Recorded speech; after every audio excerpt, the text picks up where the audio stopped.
Hello बच्चों, welcome to all of. मैं आपकी केमिस्ट्री टीचर आज आपके लिए फिर से एक नया टॉपिक स्टार्ट करते हैं, एटॉमिक थ्योरी, परमाणु सिद्धांत। तो जल्दी जल्दी सभी बच्चे एक बार वीडियो को लाइक कर दो और चैनल को सब्सक्राइब कर दो। आज अपने न्यू टॉपिक के साथ बहुत बेहतरीन तरीके से क्लास रखते हैं और बहुत अच्छे तरीके से समझते हैं कि क्या होता है परमाणु सिद्धांत। देखिए, अब तक जो हमने क्लास ली थी वो ली थी मैटर यानी द्रव्य की, और आज जो हम पढ़ेंगे वो पढ़ेंगे कि मैटर किन किन चीजों से मिलकर बना होता है। मैटर के लिए सबसे पहले क्या चीज बोली गई थी। देखिए, हमें पता है, हमने मैटर के लिए क्या पढ़ा कि जिसमें मास हो या जिसका कोई वॉल्यूम हो और वो जगह घेरता हो, उसको हम मैटर बोलते हैं। इसका मतलब द्रव्य हम उस चीज को बोलेंगे जिसमें कुछ ना कुछ द्रव्यमान हो और जो जगह घेरता है, यानी कि जिसके पास ऑक्यूपाई स्पेस हो, उसको हम मैटर बोलते हैं। लेकिन हमने बोला हमारे साथ ये क्या है, हमारे पास क्या है, ये मार्कर है। और जब हम इस मार्कर के छोटे छोटे टुकड़े करेंगे, इसको तोड़कर, तो ये छोटे छोटे टुकड़ों में टूट जाएगा। इसका मतलब हमने यहाँ से क्या सीखा, हमने सीखा कि द्रव्य यानी जो मैटर है, संसार में कोई भी चीज हो जिसको हम देख पा रहे हैं और जिसमें द्रव्यमान होता है, वो सभी मैटर्स हैं। और जो ये मैटर्स भी किस किस से मिलकर बने होते हैं, इसका मतलब ये किसी ना किसी चीज से मिलकर बने होते हैं, उनको क्या कहते हैं। तो आज चलो देखते हैं कि क्या बोलते हैं उनको जिनसे मैटर बना होता है। उनको बोलते हैं हम परमाणु। हमने पढ़ा है कि द्रव्य यानी एटम छोटे छोटे स्मॉल पार्टिकल से मिलकर बना होता है, जिनको हम बोलते हैं एटम। क्या बोलते हैं, एटम यानी परमाणु। छोटे छोटे कणों से मिलकर बना होता है, उनको बोलते हैं हम परमाणु। अब परमाणु को सबसे पहले किसने सोचा, सभी क्या बोलेंगे, डाल्टन ने। नहीं, डाल्टन ने नहीं सोचा था परमाणु को सबसे पहले। हमारे एक ऋषि हुआ करते थे, ऋषि कणाद मुनि, जिन्होंने परमाणु के बारे में डाल्टन से कम 2500 साल पहले ये बात बता दी थी कि जो संसार में ये द्रव्य हैं, द्रव्य को उन्होंने बोला क्या कि 5 तत्व हैं, 5 प्रकार के तत्व हैं जिनसे मिलकर द्रव्य बना होता है। जो हमारी अग्नि है, जल है, पृथ्वी है, आकाश है, इन सब चीजों से मिलकर द्रव्य बना होता है। तो उन्होंने बताया कि ये जो मैटर है इसको हम क्या, छोटे छोटे पार्टिकल्स को क्या बोलते हैं जिनसे मिलकर बना होता है, उसको बोलते हैं हम परमाणु यानी एटम।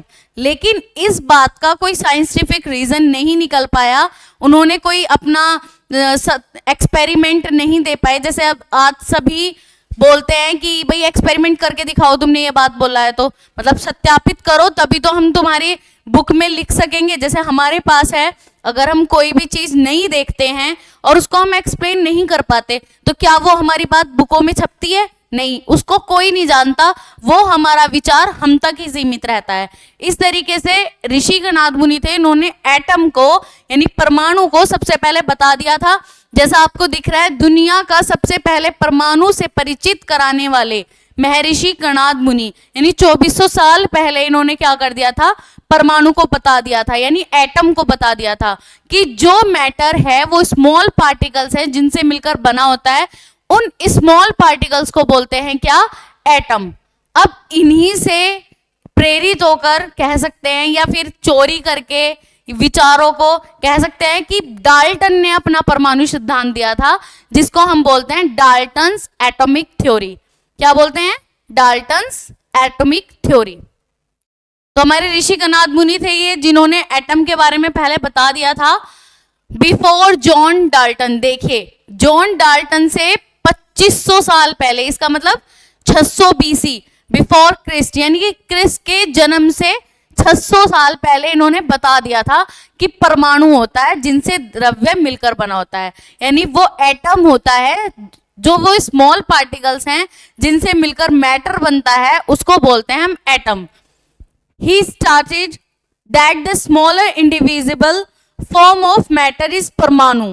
जो इंडिविजिबल का मतलब होता है जो अविभाजित है, मतलब जिसको हम तोड़ ही नहीं सकते। जैसे पॉइंट होता है ना, एक पॉइंट की ना तो लेंथ होती है ना ब्रेथ होती है, मतलब उसको हम नहीं तोड़ सकते। इसी तरह से उन्होंने बोला कि वो छोटा पार्टिकल जिसको हम कभी ना तोड़ सके उसको बोलते हैं हम एटम। क्या बोलते हैं? एटम। ठीक है। फॉर्म ऑफ मैटर इज परमाणु, जिसको उन्होंने बोला परमाणु। He even explain the dimensions, motions and even the chemical reaction of परमाणु, इट इज कंपाउंड फॉर्म। इन्होंने वो सब चीजें बता दी थी कि जब दो चीजें यानी कि दो एटम मिलकर बनते हैं तो उनमें मोशन होती है, उनकी कुछ ना कुछ डायमेंशन होती है, इनकी कुछ ना कुछ डायरेक्शन होती है, और वो क्या मिलकर बनाते हैं? वो एक कंपाउंड बनाते हैं। जैसे हमने पढ़ा है कि एटम और एटम अगर मिले तो वो एक कंपाउंड बनाएंगे, यानी अगर परमाणु और परमाणु मिलकर एक यौगिक बनाते हैं। ठीक है। तो इस तरह की बातें उन्होंने पहले ही बता दी थी, लेकिन इनका नाम कहीं नहीं लिया जाता। इसलिए हमने सोचा कि आपको ये सब चीज पता होनी चाहिए कि हमारे भारत के कौन वो ऋषि थे जिन्होंने ये बात पहले ही बता दी थी। नेक्स्ट देखते हैं। अब आ जाइए डाल्टन पे। देखिए ये डाल्टन जी हैं जिन्होंने अपना चोरी करके कह दो या प्रेरित करके कह दो अपना लॉ दिया था, Dalton's law 1776 and 1884। Atomic theory देखो क्या बोलती है, all matter is made up of atom. जो पहले ही ऋषि कनाद मुनि जी ने बता दिया था कि संसार का कोई भी द्रव्य है वो किससे मिलकर बना होता है? वो परमाणुओं से मिलकर बना होता है। Atoms of an element are identical. Atoms of an element are identical कैसे बोल रहे हैं?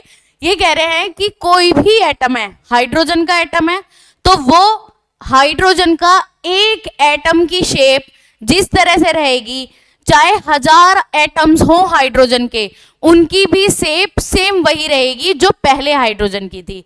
ठीक है। तो वो आइडेंटिकल होते हैं, सेम होते हैं। Each element has different atoms. ये कह रहा है कि अलग अलग, जैसे हाइड्रोजन अपना एक अलग एटम है, लिथियम को बोलने लगूं वो अपना एक अलग एटम है, और ये अलग अलग एटम्स जो हैं इनकी शेप भी अलग अलग रहती है, इनका एटॉमिक नंबर भी अलग अलग रहता है, यानी ये आइडेंटिकल होते हैं अपने में, वो भी अलग अलग। ठीक है। Atoms can engage in a chemical reaction. Atom क्या करते हैं? सबसे इन्होंने बताया कि क्या एटम्स ही केमिकल रिएक्शंस में क्या करते हैं? भाग लेते हैं, यानी पार्टिसिपेट करते हैं। जैसे H+H, तो अगर मैं कहने लगूं क्या, अगर H है, एक एटम H का हो गया यानी हाइड्रोजन का हो गया, दूसरा एटम भी हाइड्रोजन का हो गया, तो ये केमिकल कॉम्बिनेशन करके क्या बना देंगे? H2 molecule. क्या बनाएंगे? H2 molecule. तो ये डाल्टन्स ने बताया था। Atoms can neither be created nor be destroyed. ये कह रहे हैं कि एटम जो है वो इनडिविजिबल है। इनडिविजिबल का मतलब क्या है? कहते हैं ना कि ना तो इसका कोई शुरुआत है ना ही इसका कोई अंत है, यानी हम नहीं समझ सकते। जैसा हमारे लिए भगवान होते हैं, ना तो उनका कोई स्टार्टिंग पॉइंट होता है और ना ही उनका कोई अंत होता है, तो हम बोलते हैं कि ये अनंत है, मतलब हम नहीं जान पा रहे कि ये है कैसे, इनका आकार क्या है, इनकी शेप क्या है। ठीक है। तो ये कह रहा है कि एटम जो हैं वो क्या है? Can neither be created. ना तो एटम्स को बनाया जा सकता है ना ही एटम को नष्ट किया जा सकता है, यानी कि उसको तोड़ा जा सकता है। एटम्स आर इनडिविजिबल, यानी कि एटम्स क्या हैं? इनडिविजिबल का मतलब होता है अविभाजित, जिसको तोड़ा ना जा सके, वो स्मॉल पार्टिकल जिसको हम डिवाइड ही नहीं किया जा सकता। ठीक है। नेक्स्ट चलते हैं। ये हो गया हमारा डाल्टन्स लॉ। आई होप सभी इसको नोट कर लेंगे और सभी को अच्छे से समझ में आ रहा होगा। अब अपने नेक्स्ट चलते हैं और अच्छे से समझते हैं डाल्टन्स लॉ को। देखिए, elements are made of tiny particles. अभी मैंने बताया ना, जो भी एलिमेंट हैं, जो भी संसार में जो द्रव्य हैं, जो मैटर्स हैं, वो क्या एक टीनी पार्टिकल से मिलकर बने होते हैं। इन्हीं टीनी पार्टिकल्स को क्या बोल दिया? एटम बोल दिया। All atoms of given element are identical. वही सेम बात है, हर एटम अपने आप में आइडेंटिकल होता है, except not exactly isotopes. Except isotopes, यानी कि इन्होंने आइसोटॉप्स के बारे में ये नहीं बता पाए, और आइसोटॉप्स के लिए ही इनका डाल्टन्स लॉ जो है वो फेल हो गया। वो आगे बात करेंगे लिमिटेशंस की। ठीक है। The atoms of given element are different from those of any other element. ये क्या कह रहा है, the atoms of given element, जो एटम्स दिया गया है, मान लो मैंने क्या लिए, एक हाइड्रोजन लिया है और एक लिथियम लिया है, तो क्या तुम बोल पाओगे कि हाइड्रोजन ही लिथियम है, लिथियम ही हाइड्रोजन है? नहीं, ये सब डिफरेंट डिफरेंट हमारे एटम्स हैं जिनको इन्होंने बताया था। अब नेक्स्ट पढ़ते हैं, atoms of one element can combine with atoms of other elements to form compound. वही जो मैंने बताया, अगर एच या हमारे जो इसका परमाणु होता है Na का, Na मिलकर Na2 बनाते हैं, या N मिलकर N2 बनाते हैं, या H मिलकर H2 बनाते हैं, तो वो कंपाउंड्स एंड मॉलिक्यूल्स होते हैं जो एटम्स मिलकर बनाते हैं, यानी कि ये केमिकल जो कॉम्बिनेशन है वो कर सकते हैं। A given compound always has the same relative number and types of atom. ये कह रहा है कि अ गिवन कंपाउंड, जैसे H ले लिया, पहला H लिया मैंने, 10 H लिए, 10 हाइड्रोजन के एटम लिए, 10 हाइड्रोजन के एटम लेकर मैं बोलने लगूं पहले हाइड्रोजन का एटॉमिक नंबर क्या है 1, मैं बोलने लगूं दूसरे का क्या है 1, यानी अगर हम एक ही प्रकार के एटम लेंगे 10, तो उन 10 के एटॉमिक नंबर सेम होंगे, ठीक है, उनमें कोई भी डिफरेंट नहीं होगा। Atoms are indivisible in chemical process, this is atoms are not created और डिस्ट्रॉयड इन केमिकल रिएक्शंस। ये कह रहा है कि एटम्स जो होते हैं वो क्या होते हैं, आइडेंटिकल होते हैं, मतलब अगर उनका केमिकल कॉम्बिनेशन करें तो वो एटम्स ही बने रहते हैं, यानी कि जो वो कंपाउंड भी बनता है वो भी एटम्स बना रहता है। A chemical reaction simply changes the way of atoms are group together. ये क्या करते हैं, एटम्स का एक ग्रुप बना लेते हैं, यानी कि पहला एटम जाके जुड़ा हाइड्रोजन का, दूसरा जुड़ा, तीसरा जुड़ा, चौथा जुड़ा, तो ये इस तरीके से ही एक क्या बना लेंगे, ग्रुप बना लेंगे, ठीक है। आई होप यहाँ तक डाल्टन्स की जो थ्योरी है वो समझ में आ रही होगी और आपको ड्रॉबैक भी इसी में से मिल रही होंगी। नेक्स्ट पढ़ लेते हैं, क्या थी इनकी कमियां। देखिए लिमिटेशंस क्या थी, can not explain causes of chemical combinations. ये क्या नहीं दिखा पाया, जिस इन्होंने क्या बताया, इन्होंने बताया कि सिर्फ एटम्स ही केमिकल रिएक्शंस में भाग ले सकते हैं, लेकिन ऐसा नहीं है। हमने क्या पढ़ा है, अगर हम लें मॉलिक्यूल्स की बात लें, H2 लें, Cl2 लें, तो ये क्या बना देते हैं, 2HCl बना देते हैं। भाई ये तो H2 का मॉलिक्यूल है ना कि एटम, ये तो मॉलिक्यूल है ना कि एटम, यानी ये अणु है, परमाणु नहीं है, तो ये भी तो पार्टिसिपेट करके कुछ ना कुछ बना रहे हैं। तो यहाँ पे डाल्टन्स लॉ फेल हो गया, वो ये नहीं बता पाया कि ये कैसे बन रहे हैं, ठीक है। Can not explain law of combining volume. Dalton's का जो लॉ था वो कह रहा था कि अगर हम एक 10 ग्राम का एटम लें, दूसरा 10 ग्राम का एटम लें, तो दोनों को मिलाकर 20 ग्राम का मॉलिक्यूल बन जाना चाहिए, लेकिन ऐसा नहीं होता है, मतलब वॉल्यूम फिक्स्ड होना चाहिए उसका, या मास फिक्स्ड होना चाहिए, लेकिन ऐसा नहीं होता। मान लो अगर हमारी केमिकल कॉम्बिनेशन हो रहा है, H2 ले रहे हैं हम, Cl2 ले रहे हैं, और फिर 2HCl गैस बन रही है, मान लो हमने 2 सॉलिड लिए, 2 सॉलिड को मिलाकर एक गैस बनी, जैसा हमारा सब्लिमेशन गुण होता है, तो गैस का तो आपने पढ़ा है कि उसका वॉल्यूम क्या रहता है, बहुत ज्यादा रहता है, सॉलिड के अकॉर्डिंग वॉल्यूम क्या रहता है, बहुत कम। जैसे ड्राई आइस, ड्राई आइस क्या है, पहले सॉलिड थी और जब हमने उसको टेम्परेचर दिया तो वो गैस बन गई, गैस बनने पर उसका वॉल्यूम बढ़ेगा, उसका वॉल्यूम बढ़ेगा, तो इस प्रकार की जो रिएक्शंस हैं वो डाल्टन्स नहीं दे पाए। It does not give idea about structure of atom, ये एटम के स्ट्रक्चर के बारे में बात नहीं कर पाए, क्यों, कि क्या एटम्स स्फेयर है, क्या एटम्स क्या है, इलिप्स है, ये इस बारे में भी कोई बात नहीं कर पाए। इन्होंने बस बताया एटम्स क्या है, एक अविभाजित कण है जिसको विभाजित नहीं कर सकते, जिसको नहीं तोड़ सकते, इनडिविजिबल है।